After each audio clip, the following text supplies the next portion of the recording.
So yesterday there came out to be some pretty big news that if you're in the beta program like I am with the PlayStation 5, you got the chance to use you can install the solid state drive and things like that. And a lot of people made a big deal about it and, tried to say that, it was a very troublesome or difficult to do. The reality is it really just takes about a couple of minutes. The real problem was with the update itself, which I had some major issues with and am currently working through with Sony on getting some of this stuff fixed up because, it's a bit unfortunate that this is the second PS5 that I've had that was, let's just say, a little wonky after an update. So I do want to get into this, but again, everybody's going to talk about these consoles for a long time to come, and obviously the differences between the two is that Sony went and invested a huge amount of money into their solid state drive solution, which is far and ahead and a way better than what Xbox has. So of course it was going to be a little bit more difficult and intensive to get a solution for that versus the solution for what Xbox is doing. So when we see that, we kind of see where I'm coming from. But I do want to talk about this. Let's get started. What's up, everybody? Crapgamer here with Crapgamer Reviews, back with another video. Thank you guys very much for checking it out. I really do appreciate that. You guys are amazing. Thank you so much for liking the video, because I know you're all already liking the video right now. You've liked it. There's no other thing. You've liked this video, and you're appreciative that I go out and do videos for you guys. Yeah. So even though it's kind of clear on what to do, and there's some legal mumbo jumbo in the reading of how to do this from Sony themselves, I found this article which I'm going to link that explains how to do it and some different ones that you can use and things like that. So basically you can get a solid state drive up and running in less than 2 minutes on your PlayStation 5. Now, Sony has started beta testing the first software update for the PlayStation 5 yesterday, and it includes the M.2 solid state expandable storage support. The long-awaited feature is available for testers right now and will launch on PlayStation 5 consoles later this year. You need to test a variety of drives with the PS5, but right now Sony requires at least a PCI Gen 4 solid state drive with a minimum capacity of 250 gigs. Sony has also recommended a drive capable of 5,500 megabytes a second, but slower Gen 4 drives may still be supported. They tested the Corsair Force MP600 2TB with the PS5, which has lower read speeds than Sony recommends, and they still confirmed that a Sabrent Rocket seems to do just fine as well. So it's very easy to get it all up and running in less than 2 minutes, and here's how it works. To use the expandable storage in the PS5, you'll need to remove the side panels from the console. Make sure that you've unplugged the power cord, and then follow they list a YouTube video on how to remove the side panels correctly. It's a little fiddly, but the PS5 is sturdy, so don't worry about you're not going to snap the panels or anything like that. Once you've removed both sides, you need to locate the M.2 solid state drive slot. It's on the left hand side of the fan. That's on the side, and they do a good job with the pictures and stuff here. So you'll need a screwdriver to unscrew the cover of the slot and remove a screw that fixes your drive into place. Once the cover has been removed, you'll find a black screw that Sony has applied at the very top. Inside it, unscrew it, and then use it to hold your solid state drive into place. Sony recommends using an M.2 solid state drive with a heatsink. So if you purchase a Gen 4 one without one, there are a variety of heatsinks you can purchase to affix to the solid state drive that will help with cooling. Now that the M.2 solid state drive is in place, you can put the cover back on the slot and gently slide in the panels into place on either side. Reconnect the power cord and boot up your PlayStation 5. If your M.2 isn't compatible, you'll be met with a warning from your PlayStation 5 that you need a Gen 4 drive with at least 256 gigabytes of space. Otherwise, you'll need to go ahead and format the drive for use on your PlayStation 5. Make sure you backed up any data on the drive you've been using on other systems. Formatting took less than 10 seconds on the Corsair Force MP600. Once formatting has been completed, the PlayStation 5 will quickly test the drive speed and warn you that if you have issues with the game installed, try moving it to the internal storage. You can freely move the installed games over to the M.2 solid state drive storage, or install new games from the PlayStation Store directly to the storage. During testing, it took around 30 seconds to move Ratchet & Clank Rift Apart from the internal storage to the Corsair storage. Sony's new PS5 M.2 solid state drive support is in beta, so we're still waiting to hear from solid state drive manufacturers about all the drives that are supported. Seagate is the first to confirm the Firecuda 530 drives are compatible with PS5, but they've also tested Corsair's Force MP600 and the Sabre rocket to confirm they work just fine with the PS5, albeit without the heatsink attached.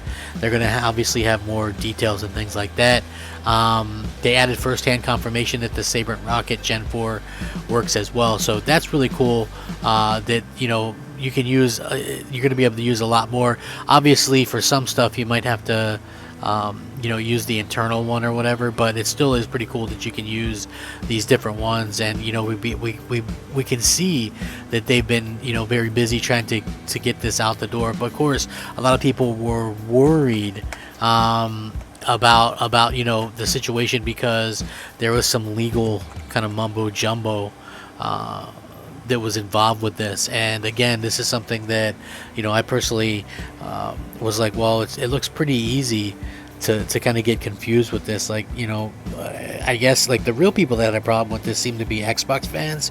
I don't know, it's like the whole screwdriver aspect. Trust me, nobody wants, like, I don't mess with PCs and stuff like that because they can be a pain in the ass. And so messing with consoles, I can understand why people would be a little bit wonky or feel the way that they do about it. But at the same time, you have to look at this and go, well, Sony did something that hadn't really been done before.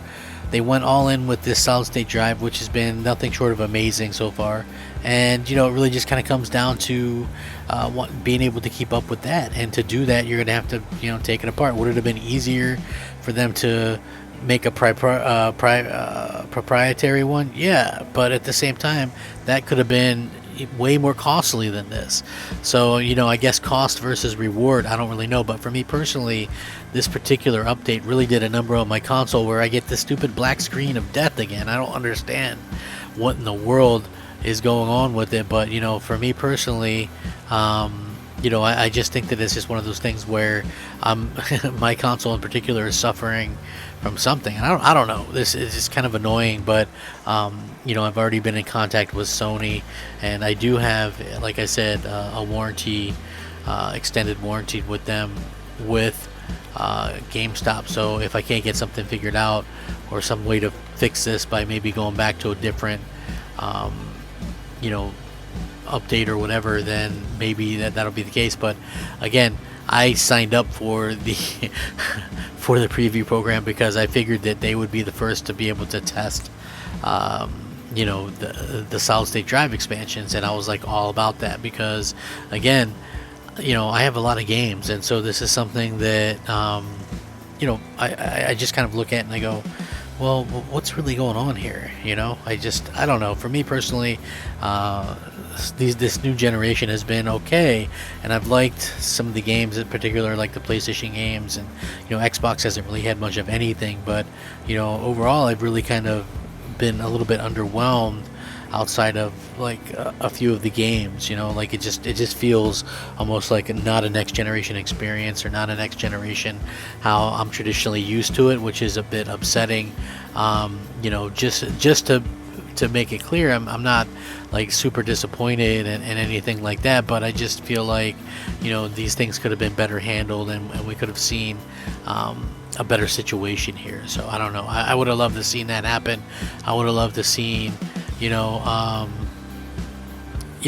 would have loved to seen something anyway. But yeah, the fact that it didn't is upsetting, and at the end of the day, I do expect that this kind of stuff happens for a lot of people, you know what I mean? But it can be frustrating, but luckily there's not, I've already finished Ratchet and Clank, and I wasn't like directly in the middle of another game, so I can wait a little bit and wait in a couple of weeks or whatever, or wait a week until I can get another one. Isn't going to be the end of the world or anything like that.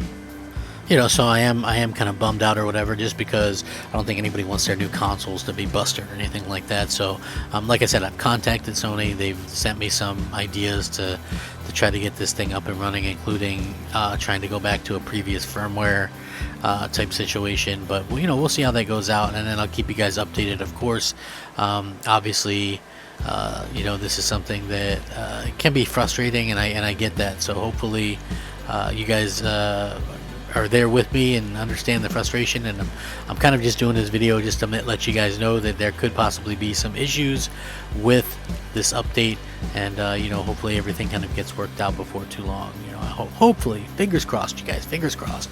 So really looking forward to seeing what everybody has to say in the future though, and I will link an article about the solid state drive. You guys can check it out if you're getting one. Let me know what kinds you got and if it works. I'm waiting on one, or I was waiting for one in the mail, and I also have one that according to this article works, but I don't know, we'll have to see. Rack 'em up, fact 'em up. Crap Gamer out.